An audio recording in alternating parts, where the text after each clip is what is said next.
In the year 1883, a group of reformists met at the Lake Mohonk Conference House in upstate New York to discuss the fate of the Indian in the United States. Consisting of well-to-do Christians, philanthropists, and businessmen, most of whom had never been to a reservation, let alone met an Indian, the reformists still believed that they knew what was best for the Indian people. They would call themselves Friends of the Indian.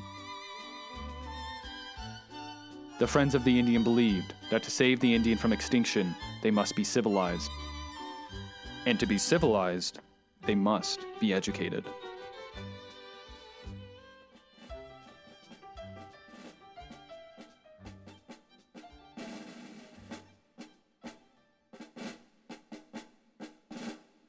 The Friends of the Indian looked to a man named Colonel Richard Henry Pratt, who, for over a decade, had been teaching and assimilating Kiowa prisoners at Fort Marion in Florida,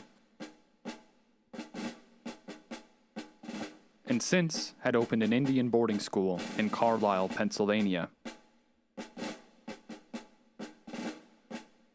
Pratt believed that by completely separating the Indian from their native culture, and instead immersing them in the ways of white civilization, would in a matter of years convince them that their old way of life was flawed, and that the white man's way was the correct way.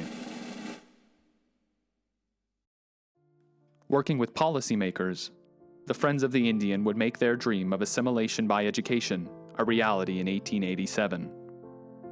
And in the span of just 5 years, over 20 off-reservation boarding schools would be opened across the nation, with schools in Oklahoma, South Dakota, Oregon, and California. All with the aim, as Richard Henry Pratt would infamously say, kill the Indian,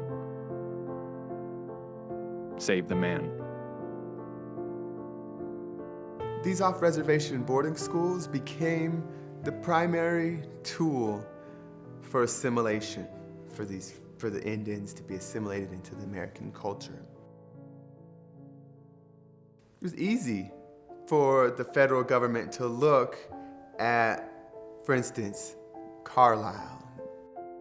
It was easy for the government and for the general public to see how well the students looked as far as, the dress. Look how well they were achieving in the athletics.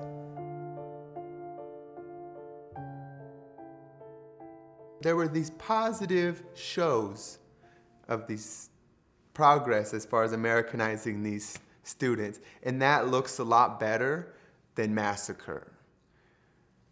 It looks a lot better to put a suit and to give a Christian name to an Indian instead of massacring them. So the public really backed these boarding schools, and they were fully supported. This is the correct approach.